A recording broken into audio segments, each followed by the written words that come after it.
Gostaria que você abrisse a sua Bíblia no livro de 1 Coríntios, capítulo 9. Nós leremos apenas o versículo 16. 1 Coríntios 9, versículo 16.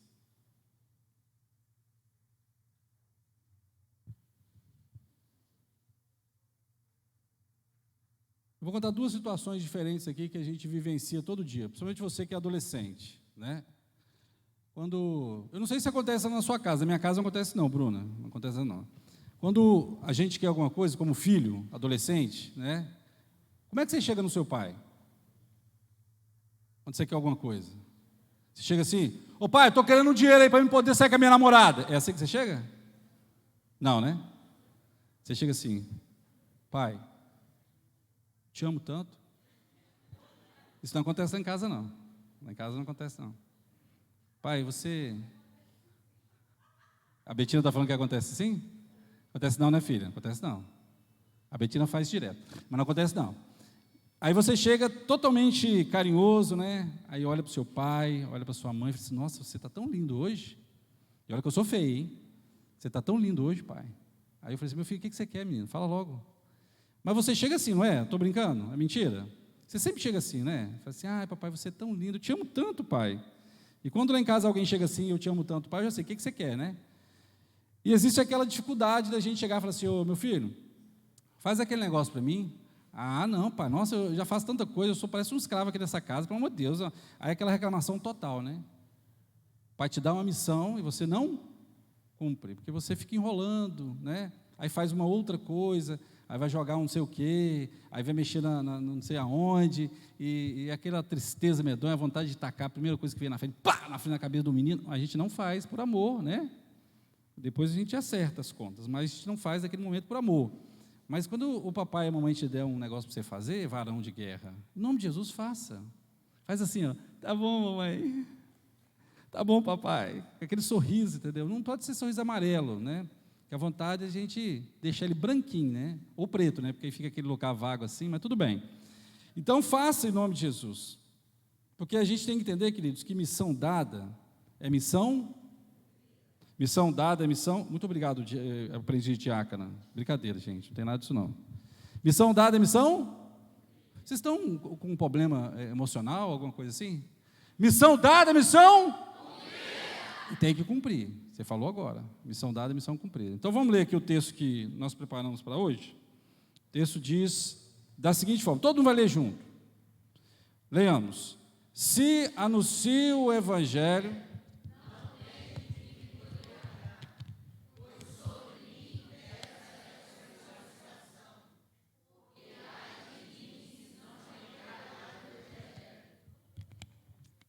Fala Deus. Pois sobre mim pesa essa, de novo, essa, e ai de mim, se não pregar o evangelho. Vamos orar? Pai, a tua palavra, ela foi lida, nós pedimos graça e misericórdia agora em nome de Jesus, que o Senhor fale o nosso coração, para que nós possamos, ó Deus, sair daqui transformados, impactados pela mesma. Nós pedimos isso no nome precioso de Jesus. Amém. Em 1993, pode fazer assim, 1993, eu tinha, não, pode fazer mais um pouquinho que vai chegar, eu tinha 16 anos aproximadamente, e eu estava em Coronel Fabriciano, no 2º Congresso Nacional de UPA, eu tinha 16, no primeiro eu tinha 12, e eu fui só como espectador, foi lá em Valadares, em 1989, eu fui no primeiro, no segundo, faltei no terceiro e no quarto, e depois todos os outros eu fui. E eu lembro que foi nesse congresso de adolescentes, onde tinha mais ou menos 2.000 pessoas, 2.000 adolescentes, lá em Fabriciano, foi que eu entreguei minha vida para Jesus. E ali eu entendi a missão que me foi dada. E desde então, aos trancos e barrancos, a gente sabe que não é fácil, eu tenho cumprido essa missão. Às vezes, né, na adolescência, não cumpri como deveria, mas tentei, né, da forma que eu tinha possibilidade de eu fazer. E depois que nós entregamos a vida para Jesus, queridos, nós temos que cumprir essa missão. Porque o texto está dizendo para nós aqui, que é uma obrigação. E ai de mim se não o fazer. Quem escreveu esse texto aqui, quem sabe? Foi quem? Paulão, gente boa, da melhor qualidade. E Paulo, antes de ser Paulo, queridos, o nome dele era Saulo, né? E se você vai estudar um pouquinho a vida de Paulo, você vai saber, né, que ele viveu aproximadamente entre o ano 5º depois de Cristo até o ano 67. Então Paulo viveu aproximadamente 62 anos.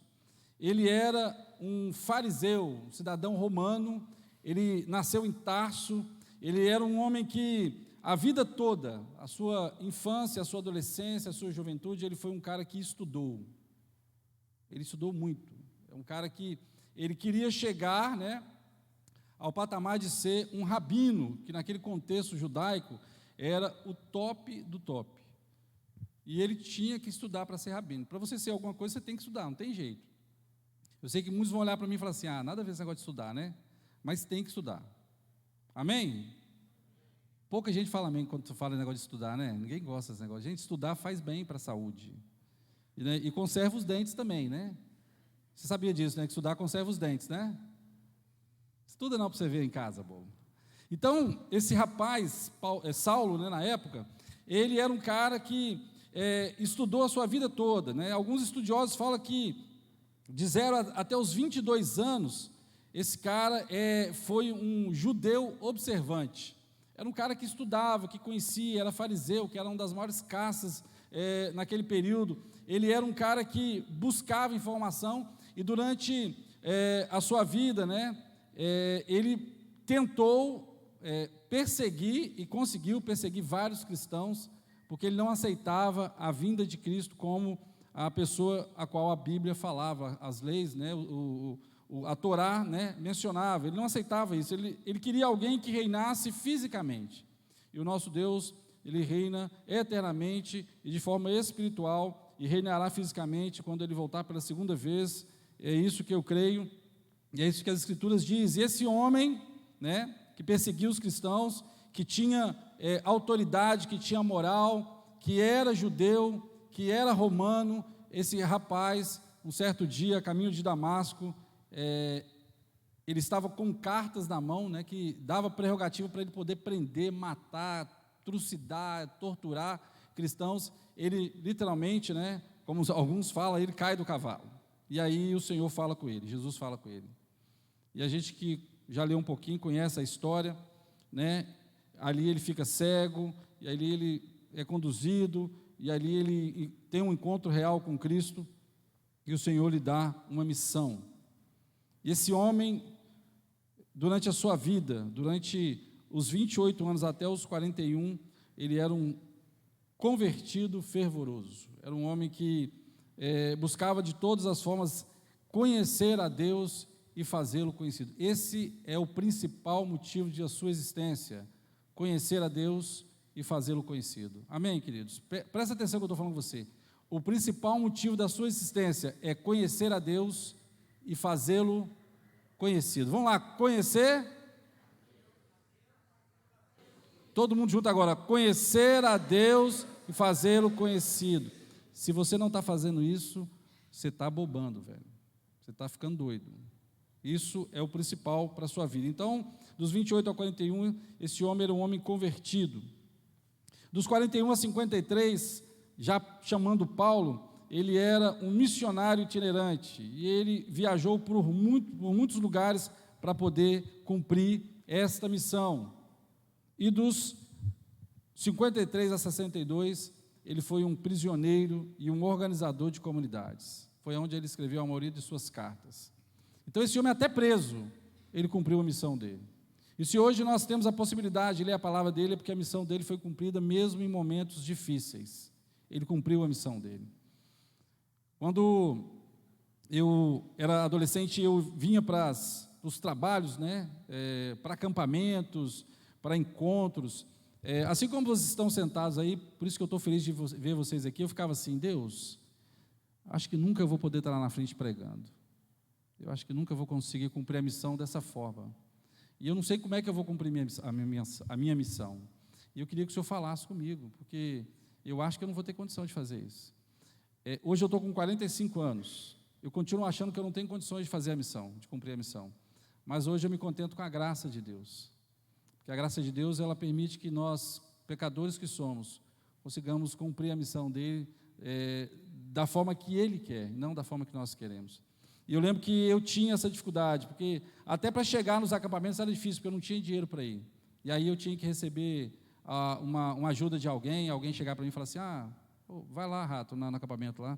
E aí eu tive que aprender a tocar violão, a virar cambalhota, a fazer teatro, tocar música, cantar, pregar, fazer um monte de coisa para quê? Para o pessoal me convidar para ir para os acampamentos, entendeu? Que aí o pessoal me chamava e eu estava lá, eu fazia alguma coisa, fazia dancinha, fazia não sei o quê, virava cambalhota, tomava torta na cara, qualquer coisa, para ir para o acampamento. Porque eu sabia que Deus ia falar comigo lá, e Deus falou grandemente comigo, ao longo da minha história todinha em acampamento. Eu conheci minha esposa onde? Acampamento. Né? Eu só não casei no acampamento. Né? Mas o meu filho nasceu, eu estava onde? Aí a gente foi para o hospital. Tudo aconteceu comigo em acampamento. E eu falo assim, que eu glorifico a Deus, porque uma das missões que Deus tem colocado na minha vida é ministério de acampamento com jovens e adolescentes. E graças a Deus, hoje Ele me permite, viajar para vários lugares para falar para jovens e adolescentes em acampamento. Foi onde Deus transformou a minha vida. Então, a minha missão, hoje eu sei qual é. E qual é a sua? Qual que é a sua missão? Você deve estar assim, gente, não sei nada desse negócio de missão, não sei nem o que é isso. Você pode estar pensando assim, esse negócio é difícil, mas é mesmo, não é fácil não. Mas Deus, Ele vai mostrar para você. Agora você tem que conhecer a Deus primeiro, para depois fazer Ele conhecido. Senão, você não vai ter missão. Amém? O que nós aprendemos com isso, com esse texto que nós lemos aqui? Primeira coisa, queridos, a missão que nos foi dada, ela é uma ordem. Abra aí sua Bíblia em Marcos 28, capítulo 19, Marcos 16, capítulo 15, e Mateus 28, capítulo 19. Quem achar primeiro, vai ler em alto e bom som aí. Mateus 28, 19 e Marcos 16, 15. Quero ver quem é bom na Bíblia aí.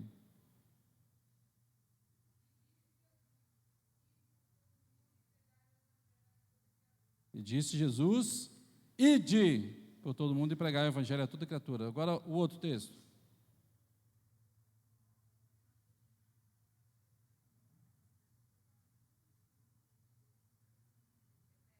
Vamos lá, ela leu Marcos, ela leu Mateus. Agora o texto de Marcos 16, 15. Então Mateus 28, 19. Escola dominical, hein, gente?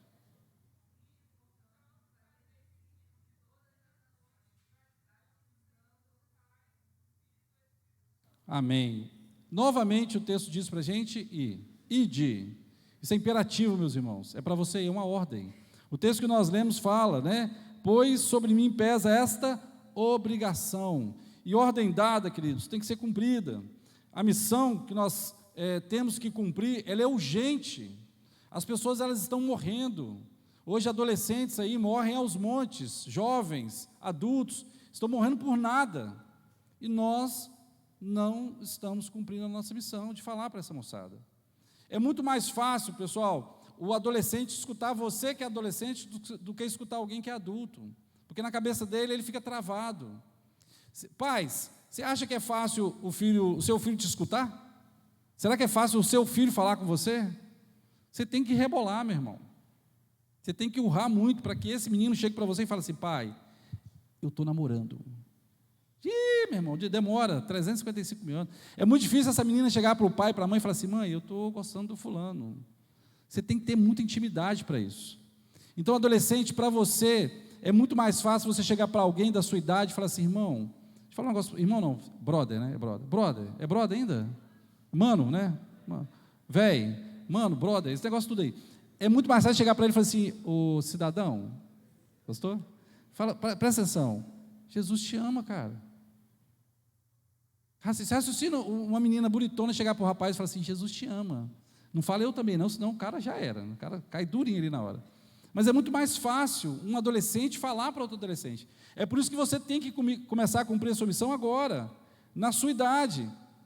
Não espera você chegar à minha idade para falar assim, agora eu já estou velho, agora que eu já saí da mocidade, agora que eu já estou assim, acabadão, agora eu vou pregar a palavra. Não, faça você com 12, 13, 14, 10, a idade que você tiver. É uma prioridade absoluta da igreja, e você é a igreja do Senhor, meu varão. Varão de guerra, varoa. Você é a igreja do Senhor, é uma prioridade da igreja, você tem que cumprir essa ordem, é uma ordem que Deus te deu, você tem que fazer. Segunda coisa que nós aprendemos aqui, queridos, a missão que nos foi dada, ela não é fácil. Muitas pessoas podem falar assim, é fácil. Não é fácil. Abra aí, por favor, 2 Coríntios, capítulo 11. Olha o que esse cara, Paulo, ele fala acerca da missão. 2 Coríntios 11, versículo 23 a 27. Olha o texto. São ministros de Cristo? Falo como fora de mim. Eu ainda mais, em trabalhos muito mais em prisões, em açoites sem medida, em perigos de morte muitas vezes. 5 vezes recebi dos judeus uma quarentena de açoites, pelo menos um. Fui 3 vezes fustigado com varas, 1 vez apedrejado, em naufrágio 3 vezes. 1 noite e 1 dia passei na voragem do mar, em jornadas muitas vezes, em perigos de rios, em perigos de salteadores, em perigos entre patrícios, em perigos entre gentios, em perigos na cidade, em perigos no deserto, em perigos no mar, em perigos entre falsos amigos, irmãos, em trabalhos e fadigas, em vigílias muitas vezes, em fome e sede, em jejum muitas vezes, em frio e nudez. Só no começo já tinha desanimado, já tinha desistido, né? Mas esse homem passou isso tudo para que você hoje pudesse estar sentado aqui e pudesse ler a palavra do nosso Deus, ler algo que aconteceu com um povo lá atrás, com pessoas lá atrás, para que você pudesse aprender com esses exemplos de vida, meus amados. Isso aqui é a palavra de Deus, de homens, né, que lá atrás sofreram horrores, para que você pudesse hoje receber a palavra. Você já parou para analisar se esses homens, no início das dores, no início das perseguições, eles tivessem desistido? Hoje a gente não estaria aqui. Então não é fácil cumprir essa missão. Nunca vai ser fácil. E a gente ainda tem a prerrogativa de fazer isso num país que, por enquanto, é livre para pregar a palavra. Mas eu não sei se você está notando que essa liberdade ela já está começando a ser tolhida. Então é o momento da igreja orar e continuar cumprindo a missão, para que Deus volte logo. É o momento da gente começar a falar do nome de Cristo, para que as pessoas possam conhecer o Deus ao qual nós servimos. Ele nos deu uma ordem, e eu vejo que muitas vezes a gente não tem cumprido a ordem como deveria. Havia também, queridos, além desses problemas pessoais de açoite, de apedrejamento, havia também problemas com línguas, costumes locais, sustento. Havia muitos problemas que Paulo, Pedro e demais irmãos enfrentavam, como hoje nossos irmãos que estão na janela 1040 têm enfrentado dificuldades para pregar a palavra. Vão ter problemas vocês, quando chegarem na escola de vocês, para poder falar do amor de Cristo. As pessoas às vezes vão te ridicularizar, elas vão olhar para você meio torto, elas vão falar, assim como a vice-presidente falou aqui, então você lê a Bíblia todo dia, você vai na igreja domingo de manhã e à noite, nossa, você é muito orelha seca, você é otário, não faz isso não, vamos passear, vamos para a praia, vamos para não sei aonde, para o shopping, vamos curtir a vida, você está novo, você vai ouvir isso aí. Quem nunca escutou isso? Então não vai ser fácil cumprir a missão, não vai ser fácil, queridos, você levar essa missão a bom termo. A gente sabe disso, mas é por isso que nós temos que nos ajudar, é por isso que nós temos que estar em congregação, nos congregando. Para quê? Para a gente poder trocar ideia, para a gente poder fortalecer um ao outro. E aí entra o próximo ponto, queridos, que nós vamos aprender com esse texto aqui, que nós precisamos criar estratégias para a missão. O conceito de estratégia, queridos, no grego, estratégia, em latim, estratégie, em francês, estratégie, em alemão, Strategie. Esse conceito, brincadeira, irmão. Esse conceito é um conceito básico para crescer qualquer coisa, gente. Presta atenção. Tem eu sempre cito esse exemplo, tem um abençoado amigo meu, lá de Cariacica, né, no Espírito Santo. Hoje ele é diácono, né? De vez em quando ele veio falando dele nos lugares que eu vou. E o exemplo dele, eu sempre cito, porque é algo assim, na época foi fabuloso, né? Hoje tem gente que não vai fazer achando que é bobeira, mas naquele momento deve ter transformado vidas aos montes. Eu falava na escola dominical que a gente tem que cumprir essa missão, que a gente tem que pregar a palavra. Só que ele era muito tímido na época. Não vou citar o nome dele, não. Eu sempre cito, mas não vou citar, não. E aí, eu chegava na sala de aula e falava isso o tempo todo, que a gente tem que pregar, que a gente tem que pregar, tem que pregar. Aí, um dia ele chegou para mim e falou assim, Rato, eu falei, fala. Eu falei assim, rapaz, eu estou pregando a palavra. Eu falei assim, sério? Eu estou. Como é que você está fazendo? Rapaz, eu imprimo lá em casa os versículos, aí eu corto, aí eu saio pregando, assim, em vários lugares. Eu achei aquilo maravilhoso, velho. Falei assim, cara, que legal. Naquela época não tinha, né, os recursos que a gente tem hoje, né, mas ele pregou a palavra, do jeito dele, da forma que ele entendeu que deveria fazer, na limitação dele. Sabe qual que é a dificuldade hoje de entendimento para nós? Para mim, principalmente, é o seguinte, você tem rede social, não tem? Você tem rede social? Você tem quantos anos? Essa gatinha de óculos aí, princesa. Você... 9 anos. Ela tem rede social. Qual rede social que você tem? TikTok. TikTok. É assim mesmo? Sei não. Ela tem TikTok. Gente, sabe qual é o problema? É que muitas vezes você tem TikTok, você tem YouTube, você tem Instagram. Tá Instagram? O João Pedro, não vou falar não, pode deixar, meu filho. Instagram, você tem várias redes sociais, mas você nunca, em sã consciência, nunca na sua vida, na história desse país, você colocou alguma coisa que pudesse abençoar alguém lá. Você só coloca só isso. Aquele negócio de, não vou nem fazer não, está amarrado em nome de Jesus. Você só coloca essas coisas. Por que você não coloca lá assim, Jesus te ama? Por que você não coloca assim, breve voltará, arrepende? Por que você não coloca? Por que você não coloca um versículo da Bíblia?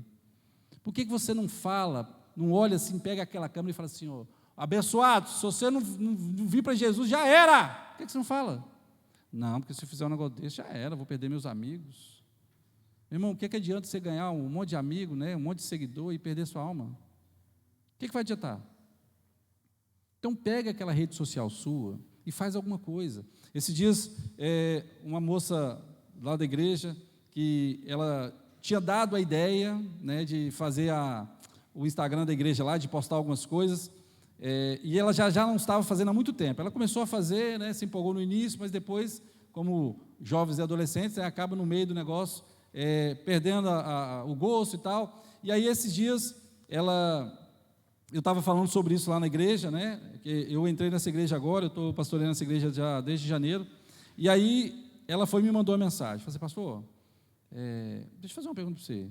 Porque eu queria aprender mais sobre esse negócio, porque eu comecei a fazer lá atrás e não sei o quê, eu falei assim, minha irmã, faz o seguinte, se você não sabe nada, tem um negócio chamado YouTube, que ensina você a fazer tudo, até besteira, né, ensina a gente a fazer. Não sei se vocês viram uma criança que morreu agora porque inalou desodorante, ela aprendeu no YouTube.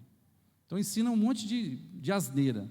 Então faz o seguinte, vai para lá e aprenda a fazer post, aprenda a fazer coisas que podem abençoar pessoas. Gente, a gente tem que abençoar esse povo, a gente tem que trazer estratégias. Você lembra do texto de Marcos, capítulo 2, que Jesus estava numa casa, né? Estava numa casa, Marcos capítulo 2, e aí ele estava nessa casa e as pessoas iam até lá para poder ser curados. O texto fala que ele estava em casa, mas ele estava possivelmente na casa de Pedro. E aí tinha um monte de gente nessa casa. E as pessoas começaram a chegar para quê? Para ser curado, para receber bênçãos e tal. E aí teve um paralítico que ele queria ser curado, mas ele não tinha condições de chegar na casa. E aí 4 amigos, o texto não diz o nome dos 4 amigos, mas 4 amigos pegaram esse paralítico e começaram a carregar ele até a casa. Quando chegou na casa, esses 4 paralíticos, eles literalmente, desculpa, os 4 amigos, eu estou colocando os amigos como paralítico já. Os 4 amigos falaram assim, gente, não tem mais jeito, como é que nós vamos entrar nessa casa? Não tem como. E aí eu fico imaginando o coração do paralítico. Eu vim aqui, até aqui, cara, e não vou conseguir? Aí os amigos começam a pensar, gente, o que nós vamos fazer? E aí eles têm a ideia, vamos subir o telhado. Aí o paralítico fala assim, gente, eu quero chegar lá vivo, para me ser curado, não para me ser ressuscitado, né? Raciocina um paralítico numa maca em cima de um telhado. Mas aí ele topou a ideia, vamos para lá. E aí vai, os 4 carregando, vai mais força para cá, senão vai cair. Calma, me segura, pelo amor de Deus, aquele negócio todo. Aí chega lá no telhado, aí eles abrem o telhado, no ponto onde Jesus estava, e aí eu fico imaginando Jesus, falo assim, todo mundo olhando para a cara dos caras, misericórdia, esses bichos são doidos. E aí eles começam a descer o paralítico. Aí eu lembro de Missão Impossível. E o paralítico, me segura, Senhor.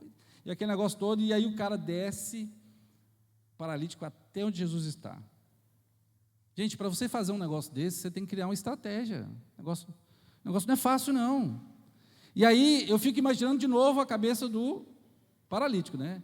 Ele em cima de uma maca, 4 amigos descendo ele, falou assim, meu Deus do céu, eu estou ficando maluco mesmo de aceitar um negócio desse. Mas ele queria ser curado, e os homens estão descendo ele lá. Quando ele chegou aos pés de Jesus, aí Jesus chega para ele e fala assim, aqui, estão perdoados os seus pecados. Aí ele falou assim, Não, eu vim aqui para ser curado, Jesus. Ele deve ter pensado, né? Porque não é doido de falar um negócio desse.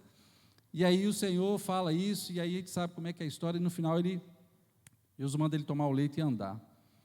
Gente, para isso tudo acontecer, esses 4 amigos, eles tiveram várias ideias. Eu creio que muita coisa deve ter passado na cabeça deles para eles conseguirem levar esse paralítico até os pés de Jesus.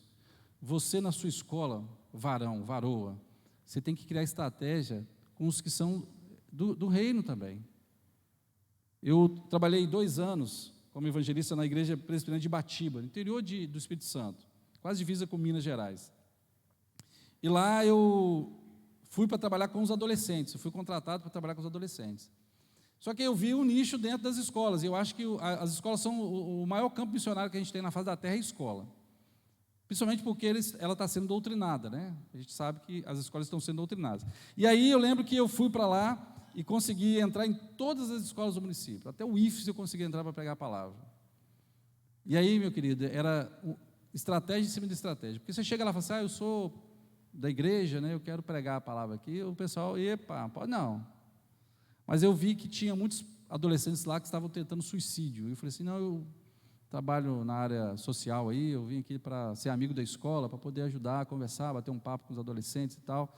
E aí eu criei lá um projeto chamado Semeando Vidas, né? Assim, tratando de adolescentes que se encontravam com esse problema. E lá a gente conseguiu curar muita gente, mas muita gente mesmo. E Deus mudou muitas vidas ali. Por quê? Porque eu tive a estratégia de começar a conversar com eles e a orar com eles dentro da escola de forma tranquila. Eu não levava Bíblia, eu lembrava dos textos, recitava textos, e aí eu deixava eles falarem. E aí eu lembro de Tiago 5,16, confessai os vossos pecados uns aos outros e orai uns pelos outros para seres curados. Muita eficácia tem a oração do justo. E essas coisas foram acontecendo, começou numa escola estadual, foi para as outras municipais, foi para o IFES, a escola federal, e esse projeto se encontra até hoje, né, funcionando lá em Ibatiba, na escola estadual. Aí você fala assim, gente, como é que você conseguiu? Não sei, foi Deus, porque ninguém me conhecia na cidade, e eu consegui entrar em todas as escolas. Você que já está dentro da escola, você não precisa entrar mais, você já entrou, você já está lá dentro. Então, tenha ideias, tenha criatividade, pense em alguma coisa, leva um violão, senta 2, 3, eu tenho certeza que quando você começar a cantar uma música, daqui a pouco vai ter 4, 5, 6, vai ter 10, 20, 30, lá a gente reunia 90 adolescentes no horário do recreio, e a gente começou com 2, 3, 4, é assim que funciona, tenha criatividade, né? Crie estratégias, esse cidadão, né, Paulo, com certeza criou várias estratégias para chegar em lugares que ele nunca pensou que pudesse chegar. Você quer maior estratégia, Cris, do que ser preso e pregar para a guarda pretoriana? O cara foi preso em Roma, foi a primeira relato de prisão domiciliar, né? Se você ler lá o texto, você vai ver, prisão domiciliar. Ele foi preso numa casa que ele alugou para ele mesmo, né? E aí, para ele ser guardado, a Roma teve que colocar a guarda pretoriana, que era a guarda de elite da época. E essa guarda, ninguém tinha acesso a ela. E aí, todas as vezes, tinha que trocar o turno, né, o plantão. E aí, vários guardas pretorianos passavam pela casa de Paulo.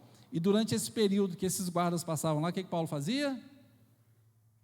Cumpria a missão. Falava do evangelho, e esses homens se convertiam, famílias se convertiam. E ele conseguiu pregar para toda a guarda pretoriana, mesmo preso. Foi a estratégia dele.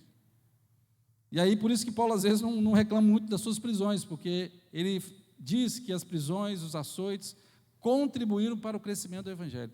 Às vezes, um sofrimento seu, querido, às vezes, uma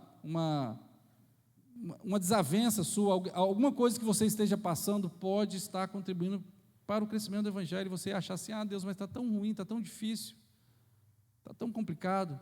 Creia, crie estratégia e coloque em prática. A missão é uma ordem. E para finalizar, queridos, a missão, né, a meta da missão é a glória de Deus. 1 Coríntios 9, 23 a 27. Olha o que o texto diz. Tudo faço por causa do evangelho, com o fim de me tornar cooperador com ele. Não sabeis vós que os que correm no estádio todos, na verdade correm, mas um só leva o prêmio? Correi de tal maneira que alcanceis. Todo atleta em todo se domina. Aquele para alcançar uma coroa corruptível, nós, porém, a incorruptível.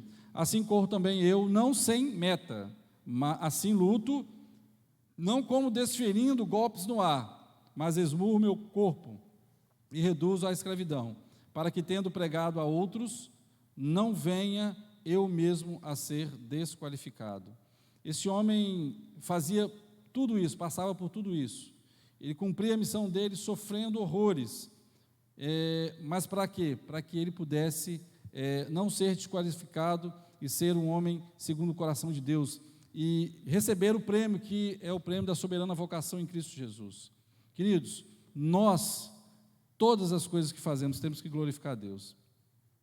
E como disse lá atrás, a missão, a evangelização é uma missão crucial da igreja, é importantíssima da igreja. E essa missão, ela tem que ser cumprida porque ela tem que glorificar a Deus. A palavra de Deus diz que quer comais ou bebais ou façais qualquer outra coisa, fazei para a glória de Deus. Então, essa missão que você tem que cumprir, você mesmo que está aí com essa cara, assim, você, cara. Aí todo mundo quando fala você, faz assim, ó, olha para o lado, né? Você mesmo. Essa missão, ela também é sua. E você tem que cumpri-la em nome de Jesus. É difícil? É difícil. Mas se você tiver estratégia, você vai cumprir. Você pode cumprir. Você pode ter vários irmãos, amigos, dentro da sua escola e você ainda nem sabe, né? Porque tem muita gente que está na escola que é crente secreto. Já viu o crente secreto? O cara estuda com você 10 anos, aí depois, não, você é crente? Rapaz, desde que eu nasci. Isso é um picareta, né? Você pode ter gente que está lá, que pode começar essa missão com você. Pensa em alguém agora, pensa que estuda com você. Essa pessoa pode te ajudar. Amém? Amém? Vocês estão aí ainda? Amém. Queridos, então que Deus, né, na sua imensa graça, no seu imenso amor, Ele possa trazer você novamente à tona, né? Trazer você para essa realidade de que a missão é uma ordem, você tem que cumprir.